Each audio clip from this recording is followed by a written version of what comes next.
Good morning, everyone. Thank you so much for being patient with me as you had to wait a couple days for this most recent video. It's been a very busy week with Vacation Bible School, but some awesome things are happening there. And we also had a recent family funeral.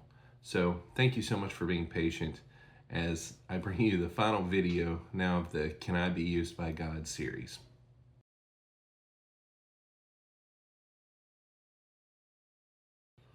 So far in this series, we've seen how God uses people through small acts of faith. Some have had perceived setbacks in life, but there's still many others, just ordinary people who were called to do tremendous things. They weren't educated, they didn't come from wealth or privilege. Honestly, if you ask society to name someone who was likely to be used by God, think of high school superlatives, most likely to be used by God. These individuals would have been the last on the list. So these men we're going to talk about today came from different professional backgrounds. One was a shepherd and one was a fisherman. And if you haven't figured it out yet, this week we're going to talk about David and Peter.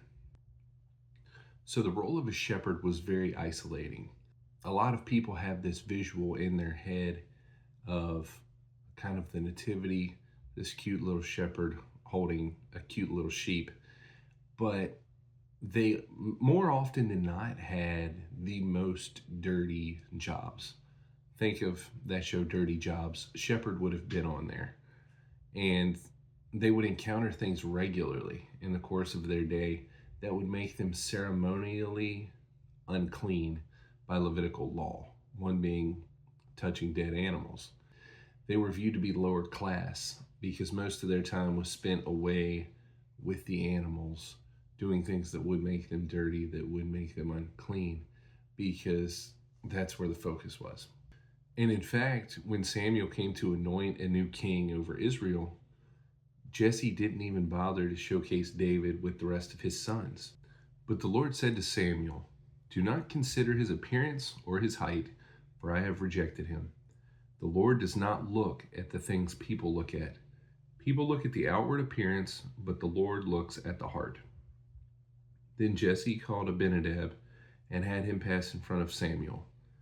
But Samuel said, "The Lord has not chosen this one either."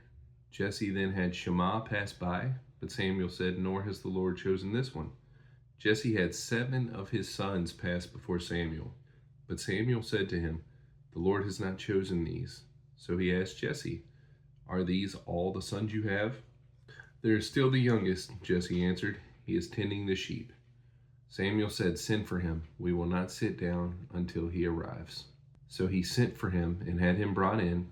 He was glowing with health and had a fine appearance and handsome features. Then the Lord said, "Rise and anoint him. This is the one." So at this time in the Old Testament, and honestly even today, people tend to look at the physical traits. They look at height. They look at stature. They look at attractiveness. God said right here in verse 7, "Do not consider his appearance or his height." The Lord does not look at the things people look at. People look at the outward appearance, but the Lord looks at the heart. So we see throughout the story of David that he's described as a man after God's own heart. David wasn't the most imposing individual. He wasn't the tallest individual or any of these physical characteristics that you would expect of a leader. You picture someone like Captain America, tall, handsome, strong, all of these things that even today we look at the Marvel superheroes. We look at these larger than life characters. And physically, David was not these things. When Samuel came to appoint them, Jesse didn't even consider David when he brought out his other sons, because clearly God wouldn't choose the youngest and the smallest son to be king, would he? Peter was very similar in the New Testament when we parallel these stories. He was just fishing, something he did most days when he was called by Jesus. Jesus was walking by the Sea of Galilee.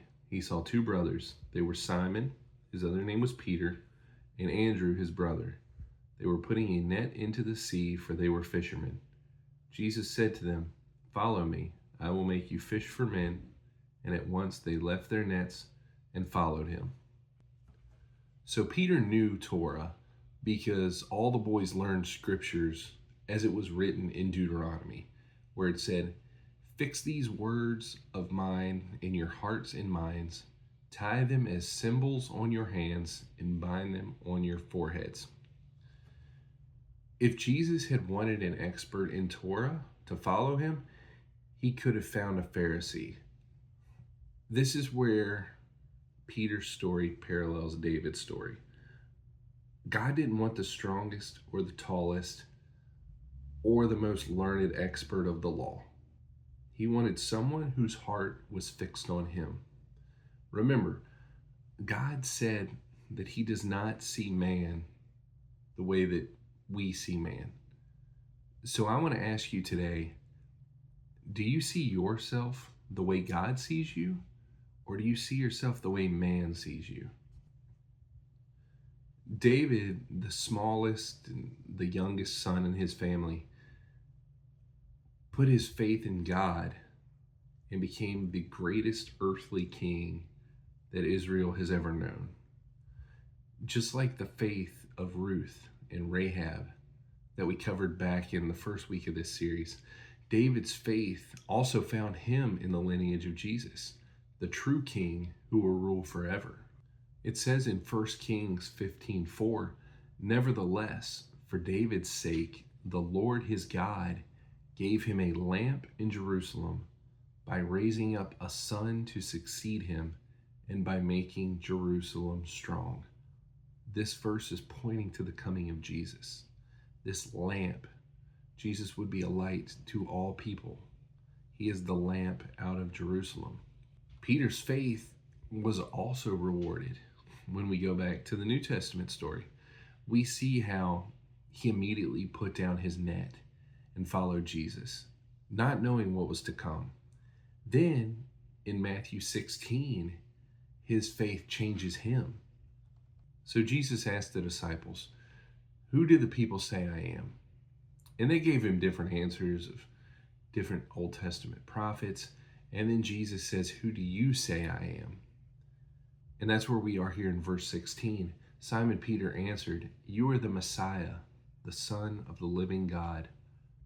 Jesus replied, "Blessed are you, Simon, son of Jonah, for this was not revealed to you by flesh and blood, but by my Father in heaven. And I tell you that you are Peter, and on this rock I will build my church, and the gates of Hades will not overcome it." So Jesus changes his name here from Simon, which means the one who hears, to Peter, the rock. Peter would serve as the foundation of the Christian church in Jerusalem after Jesus ascended to heaven. So David went from a young shepherd boy, the world's view, to the greatest earthly king in Israel's history, God's view. His name is even mentioned in one of the names of Jesus, as he's referred to as the root of David in Revelation 22. Peter went from an ordinary fisherman, the world's view, to a foundational component of the Christian church, God's view. You don't need to be big and strong, the smartest, the best looking, or the most educated. You don't need to be a pastor to play a major role for God. If he wants a pastor, he'll find one. Don't let the world's view of you define you. The only thing required of you is the same thing that was required of David and Peter, and that's faith. If you have faith in God and trust solely in him, I'm not saying that you'll become a national leader or the next pastor at your church, but God will use you to make an impact that only you can make. And that's why he chose you. You're going to encounter people that I'm never going to reach. You're going to see people in your day-to-day life that are going to be impacted by your story because you were placed there for a reason. Don't make excuses for not listening to God. Peter heard Jesus call him, and the Bible says he dropped his nets and followed him. This is an immediate action. He didn't ask why first, or say, hey, I think you may have picked the wrong guy. I'm just a fisherman. So I'll ask you again. Do you see yourself the way the world sees you? Or do you see yourself the way God sees you? We've covered a lot in the past 3 weeks about how God uses people. People who showed small acts of faith, like Ruth and Rahab. Those who overcame weakness, like Moses and Paul. And ordinary people, like David and Peter. I hope this series has been a blessing to you. If you have a suggestion for another series, please leave a comment down below or email me at codyscardcloset@gmail.com. Or if you have questions about the Bible, I'd love to make videos on those too. Any other comments, questions, prayer requests, please leave them below or shoot me an email. Be sure to subscribe to the channel, like this video, click the notification bell, and share it with your friends. That really helps get this content into the hands of someone who might need it. Thanks for joining me today. Have a great week, and God bless.